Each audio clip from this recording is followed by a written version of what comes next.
Let's see, Paul, who pays the cost of the PV system, battery and energy box? That is from Nanda Governor. Okay, Yancy, so if you view this as an alternative energy system, let's say you're going to roll this out in place of rolling out your conventional AC service connection. The cost of an AC service connection presently is anywhere between 25 and 30,000 rand per connection.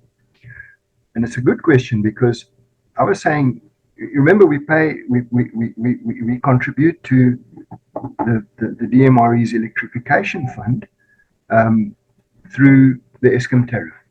So there's certainly capital available. The INEP fund is available to do this. Mm-hmm. So the capital cost of the system, which would include the PV system, the battery, and the energy box, would be paid for by the local government or the energy service provider.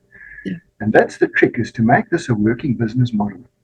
If we take the equitable share, in other words, the pre-basic energy allocation, I think it's around 120 Rand a month. It's not enough, in my opinion. It should be more. But if you took that into account and you took a co-payment from the community, you'd have enough money to maintain the system. So instead of doing conventional AC electrification, you would use the same electrification capital, the electrification fund capital, to now buy this kind of system. So you would still need, for example, a traditional service connection, but you could share it now between 30 people. Obviously, it's going to cost you, and the question is, for 30,000 Rand, can I buy an energy storage system, an induction cooker, as well as the converting unit to convert from the AC grid to the DC grid? And I think we're at that point where it makes economic sense. Right. You're at a point, and certainly if you start mass producing this, you can drive the costs down.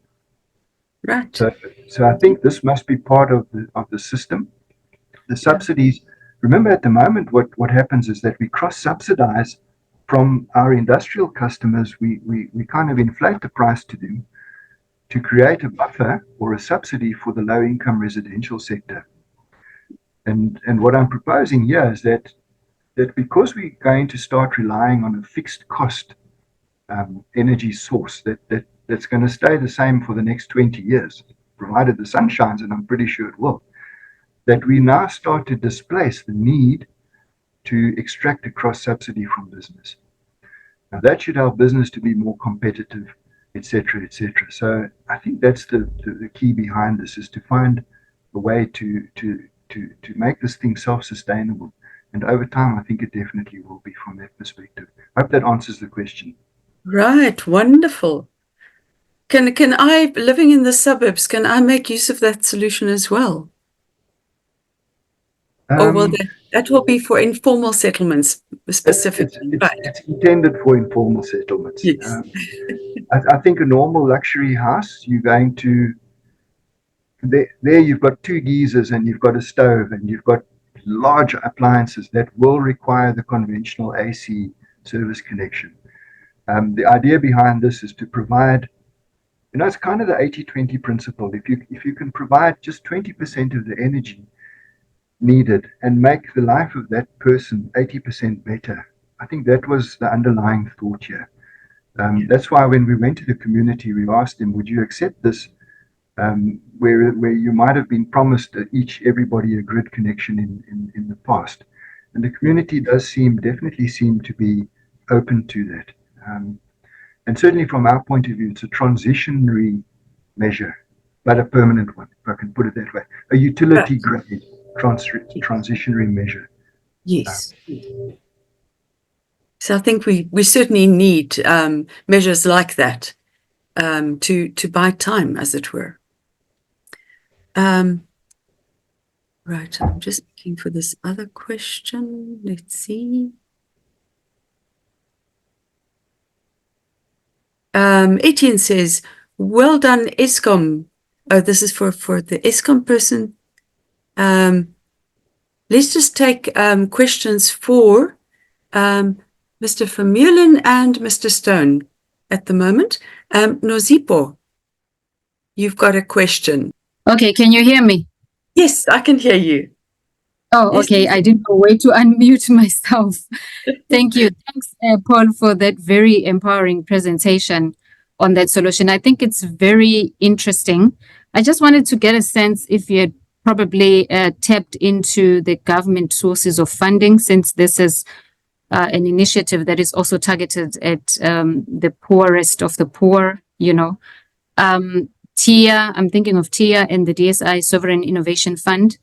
And then the last thing that I wanted to ask is if the city of Joburg had thought about the crime in terms of vandalization of infrastructure. You know, what is it that you've thought about to put in place for that, given that we're already experiencing a lot of crime around cable theft and other issues? Thank you. But otherwise, I think it's a very grand initiative, and I hope that it does get funding from government. Thank you. Thanks, Nazipa. I know our finance people are exploring the avenues, and I don't know if they've directly approached those entities. But you know, when I've presented this to our management first, we've tried this in the past. We had a project in Thembelihle where essentially we put up PV panels, but it was in the road reserve. It wasn't on anybody's private property. So there were PV panels with energy storage built into these stands on the road reserve, and then it would feed the energy into the houses. It was typically a case where we didn't have enough capacity to electrify 9,000 homes, and we thought we'd go with this hybrid solution. And that one got stolen very quickly. And I think it's because it was in the private reserve area. So that's why the idea here is to go and find a nice secure rooftop somewhere on the grid, feed it into the grid, and use the grid to secure that asset, if you like, and then only feed the energy into the network as normal. You need much lighter wiring, if you like. So perhaps it's not so lucrative to now steal a little thin cable as opposed to the thicker cables. So the journey that we've walked comes with experience. You know, we started in Reimsig, must be 15 years ago, with an energy solution, the proposal where we went out to tender. And at that time, the cost would have been something like 40,000 Rand per dwelling. And it made absolutely no sense to spend 40,000 Rand on the energy system for a shack or a nkukhu that's only worth 7,000. And the decision was made then, rather take the money and try and build a house for that person. Makes more sense. But 15 years later, I think we are at that point where these technologies have matured enough, they're cheap enough, and we can split it up. That was the idea of splitting the elements of a microgrid to actually put the battery in your house. So you become responsible for that. It's City Power's property, but the service that it provides is valuable to you. And the theory is that you will then look after it for us. That's hopefully where this is going to go. I understand what you're saying. The infrastructure theft we have is enormous. And hopefully the community will also look after this. You know, ironically, if you go into those informal settlements where that illegal wiring exists, that community is very sensitive to anybody fiddling with it. So I think if you can get the same culture to apply to wiring that we put in as the service utility, we'd be on a winning streak there. And I think that's, we found out from our interaction with the community is that they would trust us far more than they would trust that illegal service connection operator. I hope that answers. Thank you. Very interesting. Thank you, Paul. It seems to have been well thought through. So it's I think we've paid our school money there, Jansi. Yes. We have it. Thanks. Yeah. Any questions for Adrian? For Adrian Stone about City of Cape Town?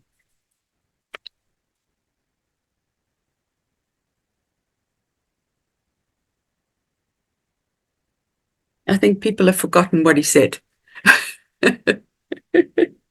Please note that the presentations will be on the website, given the speaker's permission, of course, and then you can look at them there as well. And if you want to, you can contact the speakers.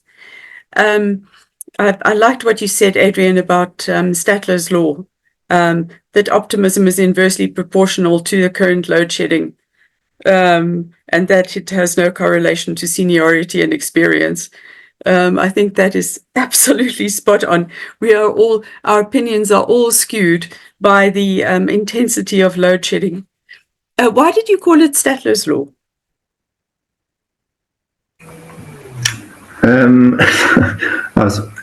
I suppose it dates me a little bit. So it's from the Muppets, right? So you'd have to be well into middle age to remember them, probably. Yeah. But I like the look of Statler. He looked like a municipal character, particularly a well-seasoned, grumpy one. Wonderful. Do you have a last word for us? Sorry, Yancy, you meet me. Sorry, let me read from the questions. No, I haven't got a question here at the moment. Perhaps you've answered it. Yeah, it was a question on the impacts on sales of PV. Oh, okay. Yes. Yeah, so it's significant but small, but the growth rate is very, very high. I mean, it's like since 2013, it's hundreds of %, right? Because it's exponential. Right. So we would expect to see it hitting double figures pretty soon. And the big question is, when does it saturate? Because obviously income in the residential space, it's income limited, right? So at some point you'll see that S-shaped curve. Yeah. And so in our models, we try and guess we try and look at income distributions to and markets like Australia, where there's a sort of 10% penetration of households now, California not far behind. To try and establish where we'll see that saturate, and try and see the kind of end game in terms of that impact. But I think wheeling is far bigger. But we obviously we can still charge our use of system charges with wheeling. Mm-hmm. So we expect wheeling to probably eclipse to large power users to at least equalize or eclipse what comes from PV. Thanks. Right. Very interesting. I liked what you added onto your presentation of what is needed by the science and technology community. For example, methodologies for system planning, identifying legal, regulatory, and technological measures to ensure resilience, independent technical and legal studies to support the regulator. So these are very interesting suggestions, and I think people would have questions about how they go about that. If they have suggestions, can they contact you in this regard? Yes, of course. I'll put my email in the chat. Thank you. Okay, fantastic. Oh, I think, yes, that will work. Thank you.